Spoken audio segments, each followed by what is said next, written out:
So how do you create usable B-roll with modern AI video tools and actually make it fit your edits effectively?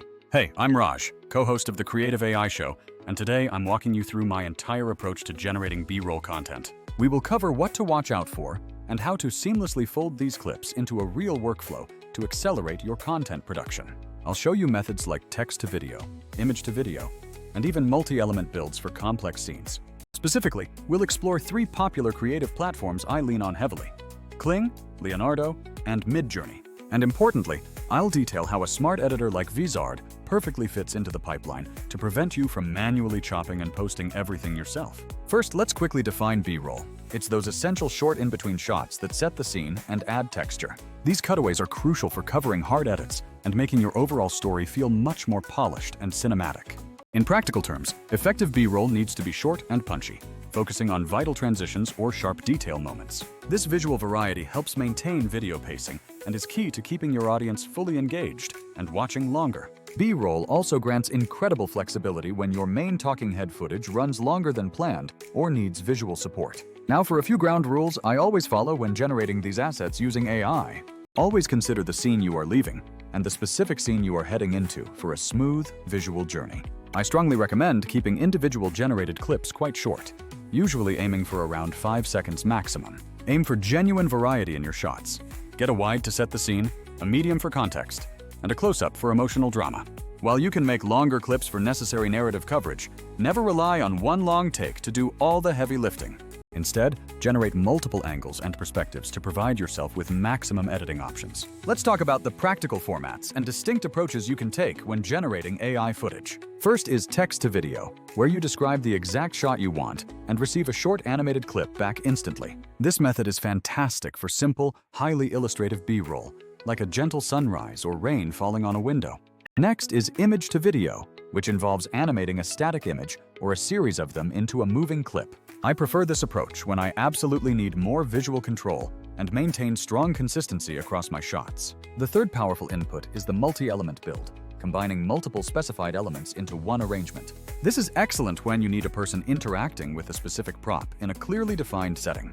For example, if you need a sunrise over a mountain town with a river flowing right through the middle, that request is a perfect candidate for a clean, evocative text-to-video prompt, creating a useful, wide establishing shot. Once generated, always pick the best output and ensure you can download it completely without any distracting watermarks. Be aware that some platforms lock watermark-free exports behind a paid plan, which is a key budget consideration. Now let's walk through the workflow across the specific platforms I frequently use for B-roll creation. With Kling, I get very quick text-driven outputs, which is ideal when I need an immediate wide establishing shot. If you are on a pro plan, the watermark issue is conveniently solved, making commercial use much cleaner. My primary tip for Kling is to start simple with your prompt and then generate several outputs to choose the best single take. To refine things, iterate on the prompt by adding details like time of day, specific camera movement, or lens style. Remember that while generators offer up to 30 seconds, B-roll rarely needs more than 5 to 10 seconds before needing a cut. Next up is Leonardo's flow state, where I often begin when I require a more controlled sequence of shots. This essentially provides an image-based workflow, allowing you to design frames and export them directly as a video.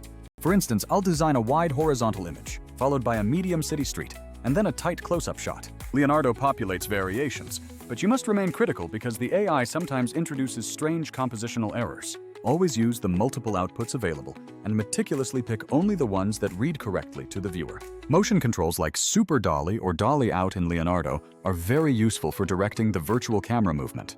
However, be prepared for the AI to invent what's off-screen as it pushes in or pulls back, which can look manufactured. If the model ignores your directional request, like forcing all cars one way, generate more, or try to rephrase the prompt. Sometimes the most effective fix is simply making small, manual edits later on in your primary editing software.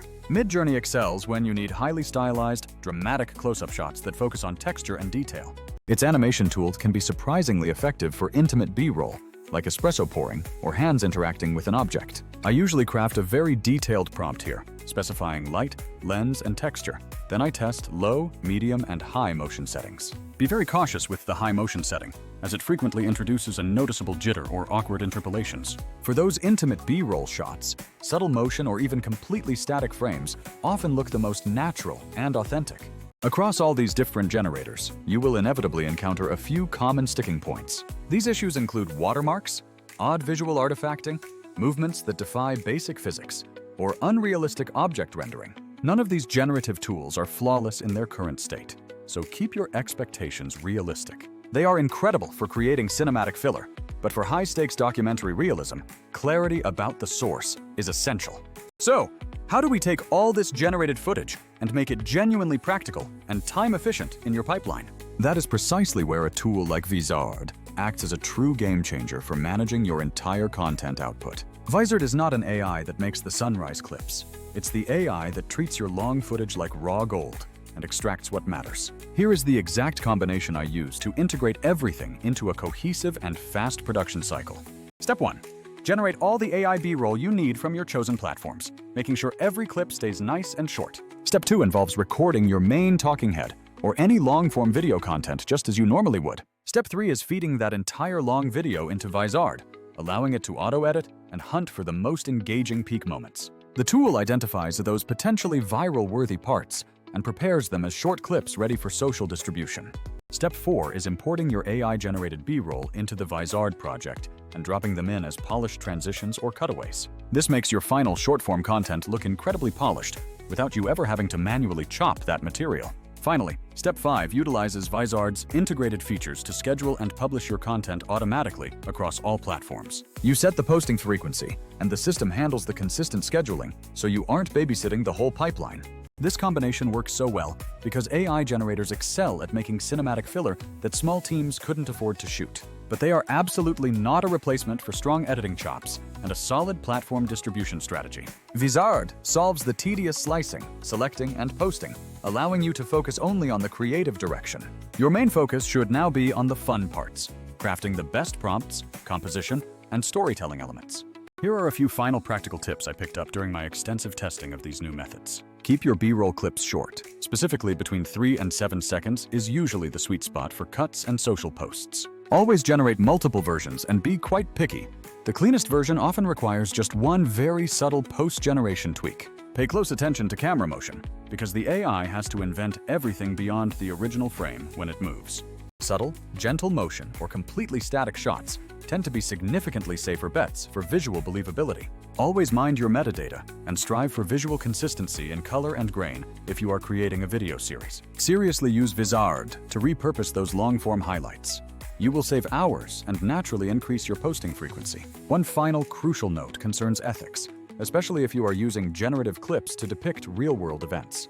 In any documentary context, you must clearly label illustrative AI footage or any scene that is a reenactment. For most lifestyle, corporate, or standard social content, these tools are brilliant for smooth storytelling and transitions. Just never present footage generated by AI as if it were raw, factual documentary evidence of an event. To wrap this up, B-roll is an often underrated asset, and AI has made it incredibly accessible for solo creators. Use Kling for fast text establishes, Leonardo for more controlled image-based sequences, and MidJourney for detailed close-ups. Always generate multiple options, keep your clips brief, and then let a smart editor like Vizard automate the tedious post-production. This approach grants you cinematic visuals without the crippling hours spent in manual post-processing, allowing for higher consistency. If you have specific questions about prompting, motion settings, or optimizing Vizard for peak posting times, please ask below. We genuinely love nerding out on the technical details, so don't hesitate to drop your follow-up queries. And finally, if you want more practical breakdowns of cutting-edge AI workflows, make sure to catch the Creative AI Show every Monday.